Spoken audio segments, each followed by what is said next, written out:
La idea del gobierno de ir a un incremento gradual del costo del galón del diésel industrial hasta llegar a precios internacionales ha provocado todo tipo de reacciones, particularmente entre los sectores productivos, a favor y en contra.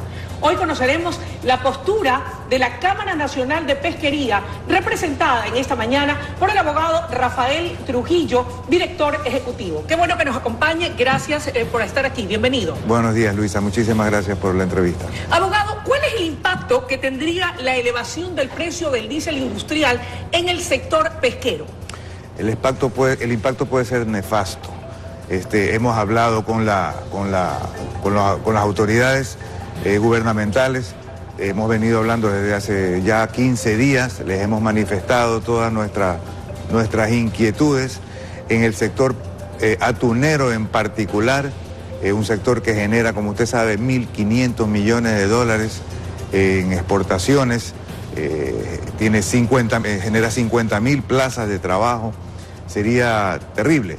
Cuando usted dice nefasto, ¿a qué se refiere específicamente? ¿En cuánto se podrían ver mermadas las exportaciones de atún, por ejemplo? ¿Y cuántas plazas de trabajo se cerrarían solamente en ese sector?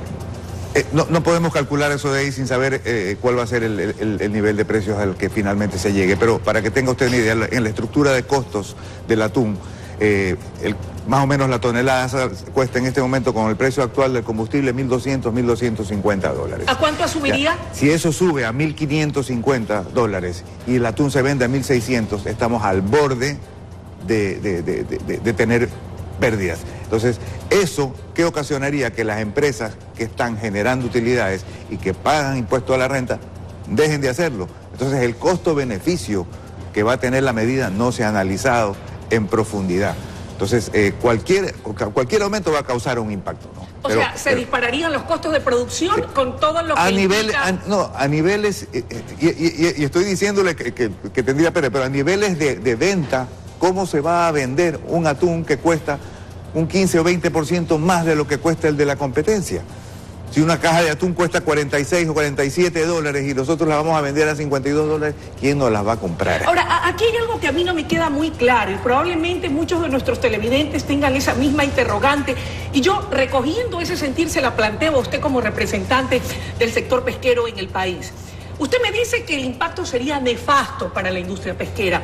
Sin embargo, desde el gobierno, para justificar la intención de elevar gradualmente el costo, en este caso del diésel industrial, se ha dicho, por un lado, que hay que reducir el déficit fiscal. Por otro lado, se dice que es necesario, para poder lograr una verdadera reactivación de la economía, sincerar los costos, y en este caso también de los combustibles a precios internacionales. Y por otro lado, se dice que esto sería la base para poder dar verdadera competitividad a los sectores productivos. Entonces, ¿en qué quedamos? El tema no, en el caso nuestro, el tema no va por un tema de liquidez. ¿Ya? En el caso nuestro, nosotros consumimos el 5% del combustible, del diésel, el 5%, estamos hablando de 70 millones de dólares. ¿Qué significa eso dentro del déficit? Nada.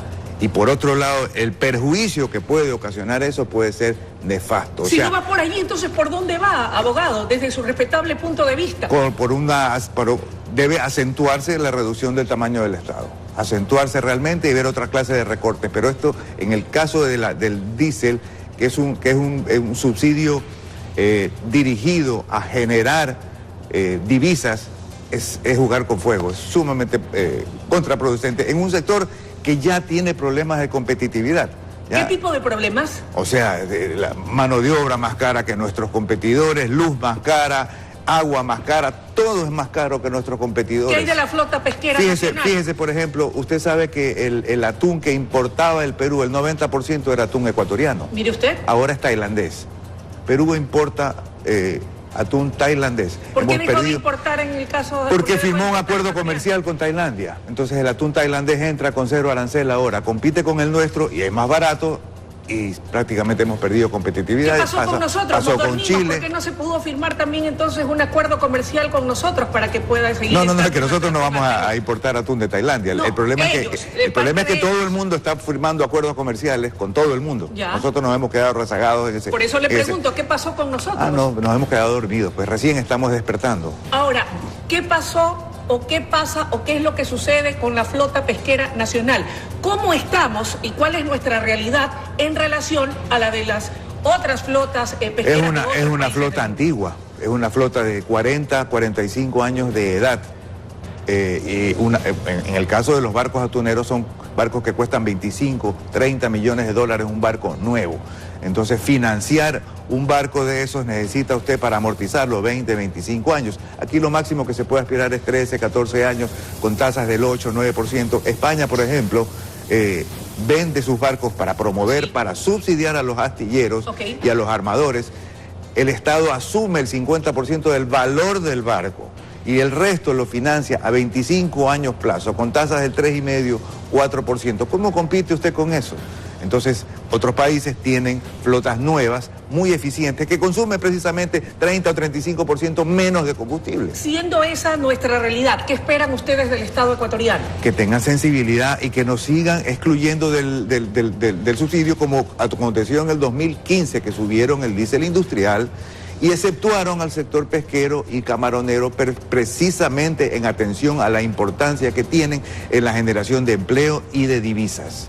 Abogado, entiendo que usted viaja esta tarde para la capital para precisamente ser parte de una reunión con representantes del Ejecutivo con el afán de poder conciliar y encontrar un punto de equilibrio o en común que básicamente vaya orientado a atender ese requerimiento que usted acaba de señalar. Exactamente, tuvimos una reunión el día martes en Quito, muy larga, muy fructífera, hubo avances y hoy día la vamos a continuar, así que esperamos antes del fin de semana. La propuesta en definitiva que ustedes llevan hoy como sector pesquero, ¿cuál es? Estamos conversando algo que sea muy leve, muy ligero, y ver qué medidas compensatorias pudieran haber en caso de que no sea tan ligero. Como por ejemplo, medidas compensatorias en el escenario de que igual se eleve el precio del diésel. Reducción de impuestos, reducción de tarifas, qué sé yo, algunas medidas que hemos...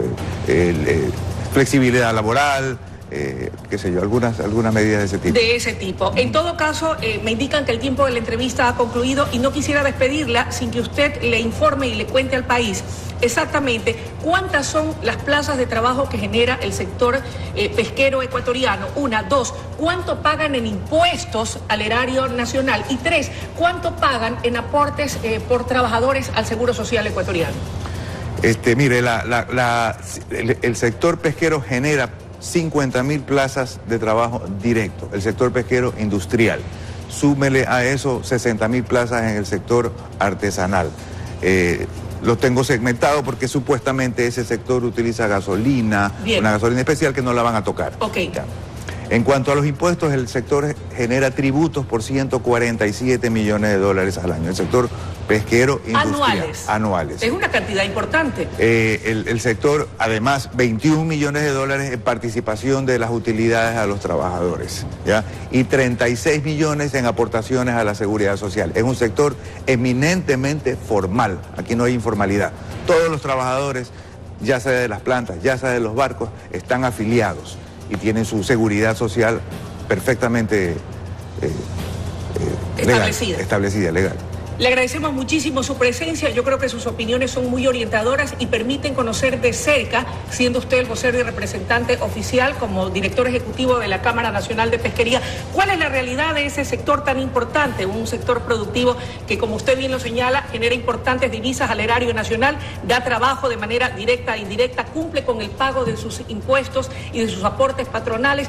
Así que pues yo estoy segura, ¿verdad?, desde esta tribuna informativa que el gobierno nacional tendrá la sensibilidad suficiente para poder revisar y analizar el caso puntual de ustedes como el de la Cámara de Acuacultura y en base a eso tomar la decisión que sea más apropiada para que ustedes puedan seguir produciendo y generando. Estamos seguros de eso. El presidente Lenín Moreno tiene un buen equipo y estamos seguros de que son sensibles a la realidad de la producción.